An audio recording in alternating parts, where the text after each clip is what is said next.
Por que reflorestar? A recomposição florestal é imprescindível para a conservação do solo, dos recursos hídricos e da manutenção das terras produtivas. As áreas reflorestadas respondem, em grande parte, pela manutenção da nossa biodiversidade e ajudam na manutenção climática ideal para a produção de alimentos.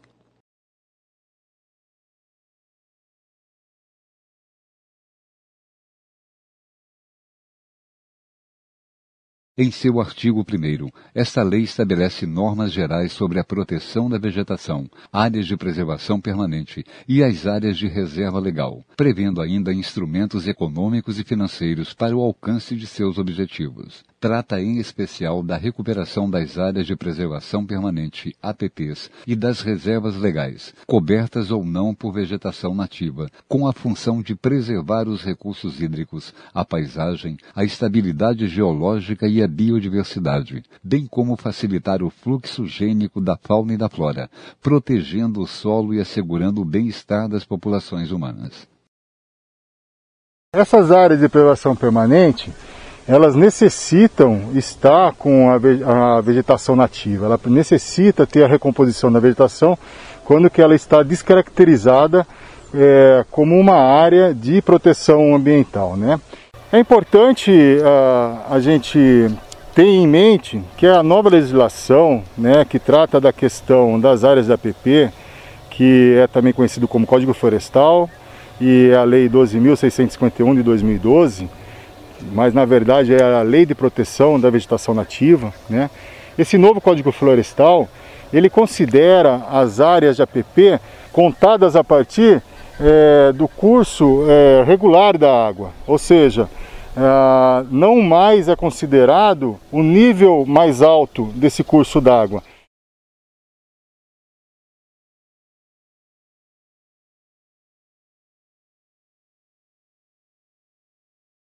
É sempre muito importante quando que a gente realiza o diagnóstico da área, ou seja, né, as observações das características ambientais, a situação do solo, que a gente reconheça também a situação do entorno dessa área que vai ser objeto da recomposição florestal.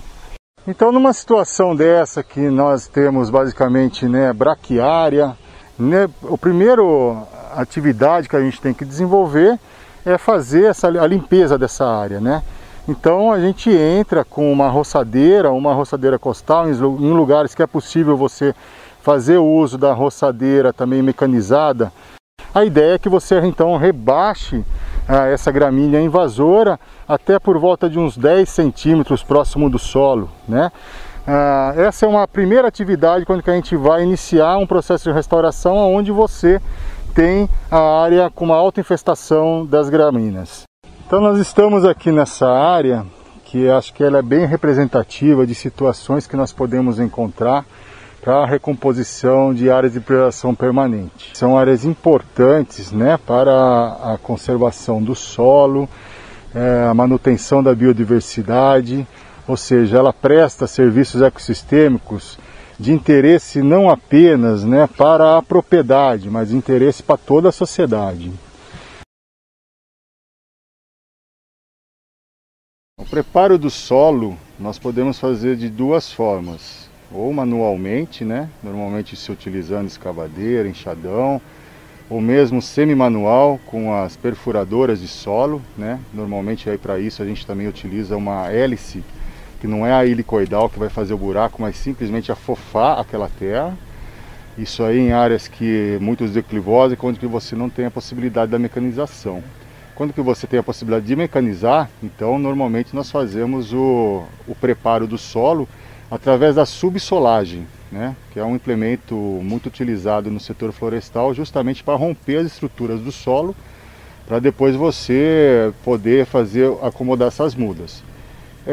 Quando que você faz esse preparo mecanizado, facilita muito para você ter o arranjo espacial do seu reflorestamento, porque você vai ter as linhas demarcadas. Normalmente esse espaçamento, se você tem um plantio mais adensado, a tendência é que esse reflorestamento faça a cobertura de copa mais rapidamente, elimina a necessidade de muitas manutenções, porque rapidamente então você vai criar um sombreamento na área E as espécies das gramíneas, né, por exemplo, a braquiária, elas vão sendo eliminadas do sistema.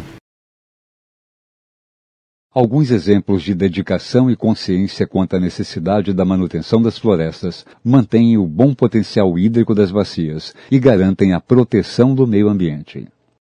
Dentre as várias áreas que nós reflorestamos, essa é uma área que me preocupava muito, que era muita declividade e não tinha nenhuma árvore, era pasto puro, braquiária.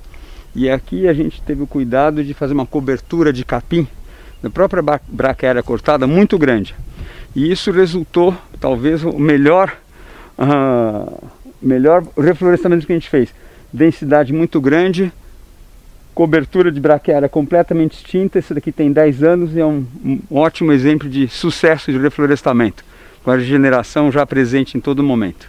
Então, nesse processo de escolha, nesse planejamento prévio, a gente procurou as áreas de maior declividade, as áreas de conectividade dos corredores ecológicos, áreas onde tinham nascentes também. Precisamos cercar todas essas áreas, porque ainda existia gado na região, ainda existe gado na região, e a partir daí veio o processo de restauração, que é fabuloso. Você vê um lugar que antes era uma cerca com pasto igual dos dois lados, a gente conseguiu ver esse contraste com esse resultado tão bacana ao longo dos anos. O próprio cercamento, o próprio isolamento da área permite que a restauração venha. De uma maneira mais lenta, é claro, mas isso acontece, ou seja, a vocação do pasto acaba cedendo lugar à mata.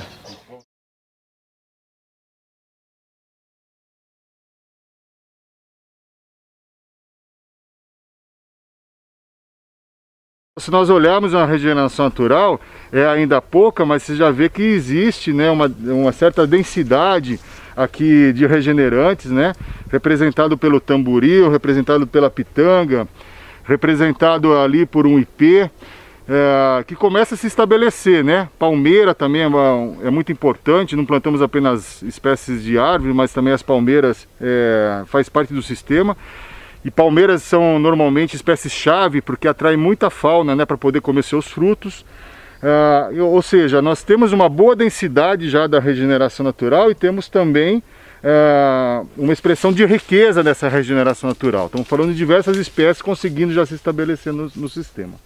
Adicionalmente a essa densidade, você vê que tem uma boa diversidade também das espécies se estabelecendo. Como a gente comentou, tem a pitanga, tem aqui o tamboril, tem ali um ipê, tem ali um dedaleiro. Então, ou seja, você também contabiliza essa riqueza, é um indicador de que a área de fato está se sucedendo, né, dentro da dinâmica florestal da floresta tropical.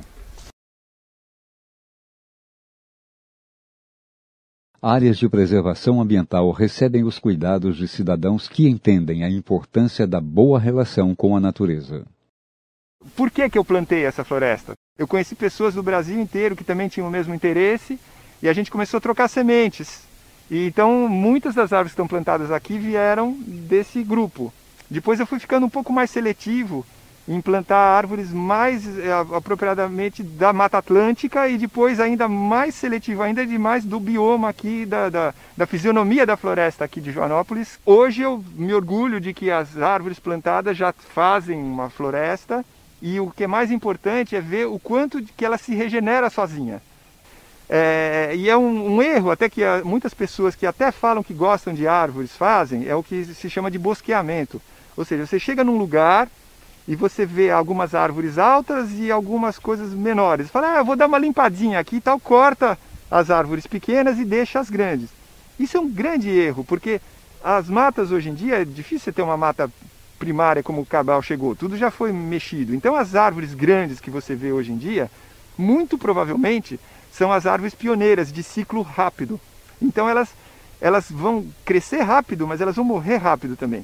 E as pequenas são as árvores, provavelmente as árvores mais nobres, que vão ter um ciclo de vida de 200, 300, 400 anos. Então quando você está cortando as pequenas para, entre aspas, limpar, e que tecnicamente é chamado de bosqueamento, você está empobrecendo de maneira muito grande o que você tem aí e você prejudica totalmente a continuidade daquele fragmento. As árvores, elas têm estratégias de distribuição diferentes. Então tem as zoocóricas, tem as anemocóricas, tem autocóricas. O que quer dizer isso? As zoocóricas dependem da fauna para se disseminar. Então elas fazem um fruto atraente, vem um pássaro lá, vem um esquilo lá, come e acaba semeando ela mais longe. As anemocóricas, elas dependem do vento, e as autocóricas, elas dependem de si mesmas. São sementes que as explodem e conseguem ir mais longe. Todas elas têm uma estratégia de sobrevivência. O sucesso de um sistema de regeneração florestal é medido não pelo número de árvores que você plantou e que continuam lá, mas pelo número de regenerantes naturais que acontecem. Então é muito legal andar na floresta e você vê, por exemplo, árvores super raras como a araçarana e que são zoocóricas, ou seja, significa que tem uma fauna que está disseminando elas por aí.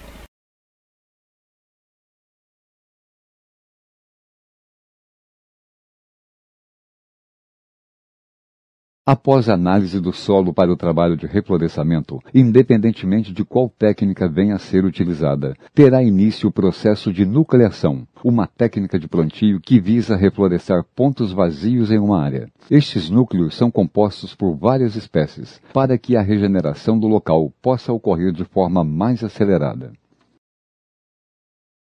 Previamente foi feita uma limpeza da área na qual o capim foi retirado, né, para posteriormente você fazer esse preparo do solo com o coveamento. Então aqui nessa área a gente preparou o solo num espaçamento um pouco mais fechado, ou seja, você vai ter uma maior densidade de indivíduos por hectare, né? Esse espaçamento nós marcamos ele de 2 por 2 metros, mas serão 2.500 mudas por hectare nesse espaçamento. As covas foram trabalhadas com a broca, né?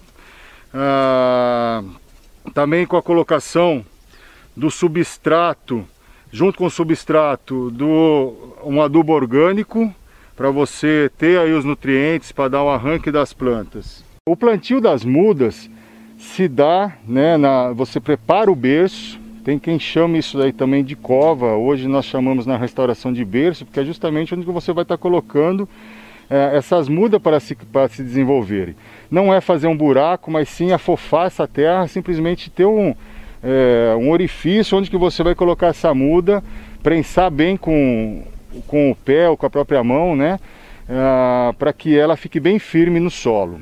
Na colocação das mudas no solo, é importante a gente ter o caulículo, né, que é aquela região que separa o substrato da muda com a parte aérea, fique rente ao solo, né, no mesmo nível, para que você então não enterre a muda muito profundamente. E também não pode deixar esse substrato aparecendo, exposto, né, para fora, porque isso aí que a gente chama de vulcão.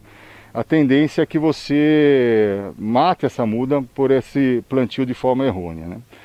Então nessa área a gente está implantando o que nós chamamos módulos, né, de diversidade, que é uma técnica da nucleação, né, na qual a gente faz de uma forma adensada o plantio das espécies do início da sucessão e do final da sucessão, que são as espécies chamadas de pioneiras e não pioneiras, né?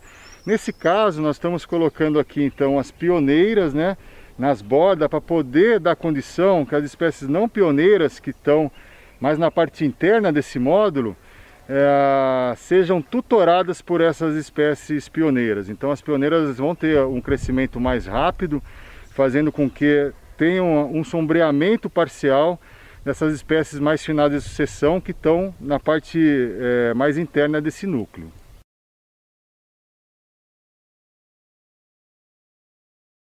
A técnica de reflorestamento através de poleiros, seja de forma natural ou artificial, é de fundamental importância na diversificação do bioma e conta com a valiosa participação dos pássaros, que transportam as sementes ingeridas, que são disseminadas no terreno através das fezes, que garantem o surgimento de diversas espécies de plantas.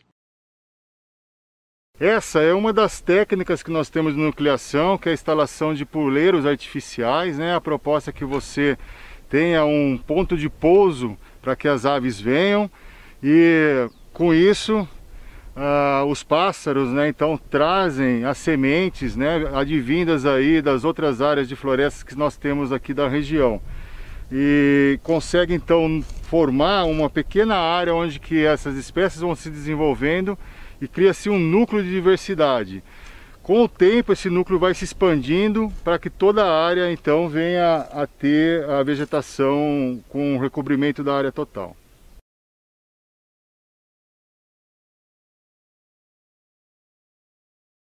Na técnica de plantio denominada de muvuca, as sementes são espalhadas e protegidas por terra, para que não haja o comprometimento da germinação, e evitando também que os pássaros se alimentem delas. A muvuca traz excelentes resultados para o povoamento de espécies, em especial para as grandes áreas degradadas.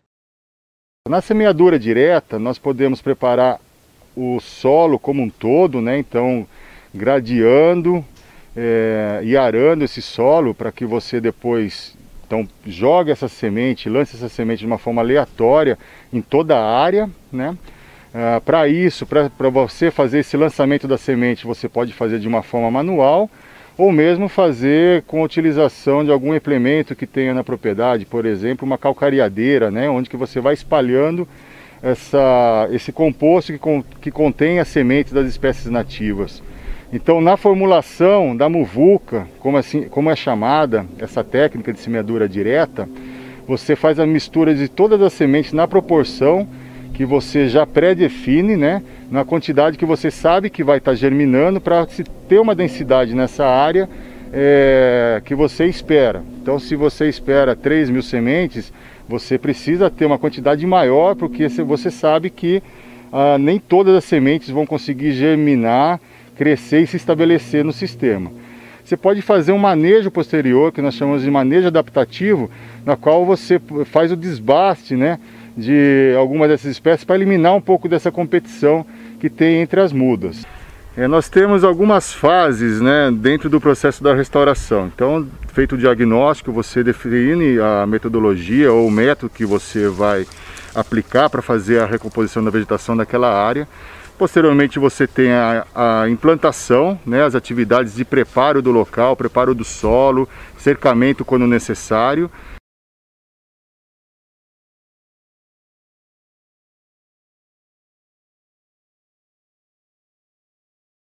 A produção das mudas desde sua semeadura gira em torno de 180 a 210 dias para atingir a altura ideal de plantio, sendo que algumas espécies pioneiras atingem neste período alturas de até 50 centímetros. O tamanho das mudas deve ser de, no mínimo, 25 a 30 centímetros, medidos da região do colo até a gema apical. Para as espécies de crescimento rápido, as pioneiras, o porte de 50 centímetros pode ser adotado como padrão. Devem apresentar um sistema radicular e caule bem formado e estarem livres de doenças. Hoje, no Brasil, existem inúmeros viveiros produzindo os mais diversos tipos de mudas nativas, com tecnologia de ponta, garantindo espécies saudáveis e com alto potencial de desenvolvimento no campo. Para cada região, a escolha dos tipos de plantas vai variar de acordo com os principais tipos de vegetação encontrados nas florestas amazônica, atlântica, nos cerrados e no complexo do Pantanal. Então, algo que a gente tem que se preocupar na restauração é como que a gente vai fazer o arranjo espacial das mudas, né? A gente define isso daí com o espaçamento das mudas no plantio. O mais convencional é a utilização de espaçamento 3x2. Você pode também fazer espaçamentos mais adensados, né? Por exemplo, 2x2, onde você tem 2.500 mudas por hectare, ou um 2x2,5. O que define isso é a disponibilidade que você tem das mudas, né? E também a área do seu plantio. Normalmente em áreas mais declivosas a gente acaba utilizando um espaçamento mais adensado, para ter um fechamento também um pouco mais rápido. No espaçamento, por exemplo, para sistemas agroflorestais, você pode fazer essas ruas um pouco mais largas para que você faça a utilização da entrelinha com o plantio das espécies agrícolas de interesse, né? Por exemplo, entrar com o milho, com a mandioca, com o feijão, as espécies da adubação verde também, por exemplo, o feijão guandu. E outras que você pode estar pensando na utilização aí para produção de alimento para o consumo dentro da propriedade. O plantio de mudas em linha, através do cobeamento, exige o preparo prévio do terreno, onde pode ser usada uma roçadeira ou arado para que as linhas de plantio sejam estabelecidas e haja movimentação da terra. O emprego de uma grade niveladora para quebrar os torrões deixados pelo arado possibilitará melhores resultados. Para o plantio em áreas de pouca extensão, poderá ser utilizada uma cavadeira. Para áreas maiores, o trabalho poderá ser feito por uma coveadeira acoplada a um trator. O uso de uma coveadeira manual é indicado para casos onde a declividade do terreno possa trazer riscos à segurança dos tratores.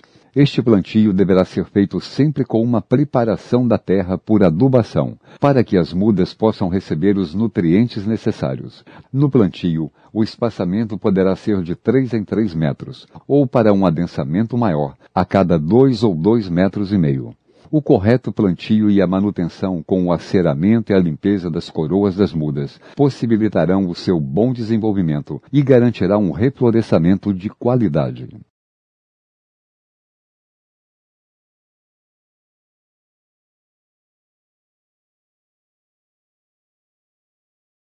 O processo de recuperação e conservação de nascentes baseia-se na adoção de procedimentos que atuam na relação solo, água e planta, com a proteção da superfície do solo, a criação de condições favoráveis e garantir a infiltração da água no solo. Então aqui nós estamos num ponto essencial dentro da paisagem, que são os locais onde que brotam as águas, são as nascentes e os olhos d'água. Aqui tem uma importância dentro da proposta da restauração fundamental aí, porque é onde que se protege a produção da água dentro da propriedade ou da posse rural. As nascentes, pelo Código Florestal, ela tem um raio de 50 metros na qual ela necessita ser preservada. Várias técnicas podem ser usadas, como a construção de cercas, evitando a entrada de animais. A limpeza nas proximidades da cerca para evitar a propagação de incêndios, o enriquecimento do local com o plantio de mudas nativas e uma manutenção e limpeza efetivas na nascente. Barraginhas também podem ser construídas acima das nascentes como forma de melhorar a captação da água pluvial por infiltração, garantindo maior volume disponível de água e a perenidade da nascente. Todo plantio é importante que a gente planeje a irrigação, principalmente nas épocas que você tem uma estiagem maior. Então é sempre importante que a gente preveja a irrigação do plantio. A irrigação ela pode ser feita com de 3 a 4 litros de água por muda, né? Colocando sempre ao redor dessas mudas essa água. A irrigação também pode ser realizada com um produto que nós chamamos de hidrogel. O hidrogel ele é um retentor de água que ele segura essa água por mais tempo próxima à muda. Precisa ter um cuidado no plantio com o hidrogel para que não sobre, depois que ele vá secando, não sobre orifícios, né? Porque aí vai queimar a raiz das mudas e a gente pode ter perdas por esse processo não feito de forma correta.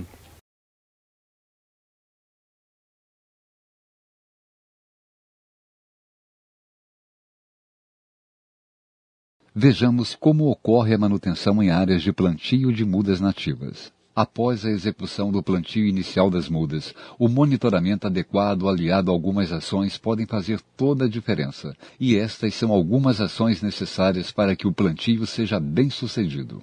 Roçada manual ou mecânica com remoção de gramíneas pode ser feito de forma manual ou mecanizada. Combate das formigas cortadeiras deverá ser feito 5 dias após a roçada, por meio de aplicação de iscas granuladas diretamente nos carreadores e olheiros identificados no local do plantio.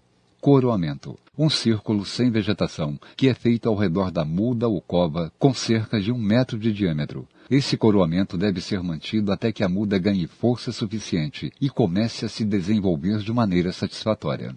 Tutoramento das mudas nativas. Junto à muda deve-se colocar uma estaca de 50 a 80 centímetros de altura, permitindo que a muda cresça de maneira retilínea e desenvolva a copa. Substituição de mudas nativas mortas. Um replantio deve ser realizado após cerca de 60 dias, onde as mudas não se desenvolveram, visando a redução de falhas. Adubação. Para fornecer nutrientes essenciais para as plantas, a adubação geralmente é feita após 40 dias do plantio inicial e deve anteceder ao período das chuvas. Controle de mato-competição entre linhas e no coveamento. A remoção de mato deve ser feita a fim de se eliminar espécies dominantes e competidoras que possam vir a comprometer o desenvolvimento das mudas.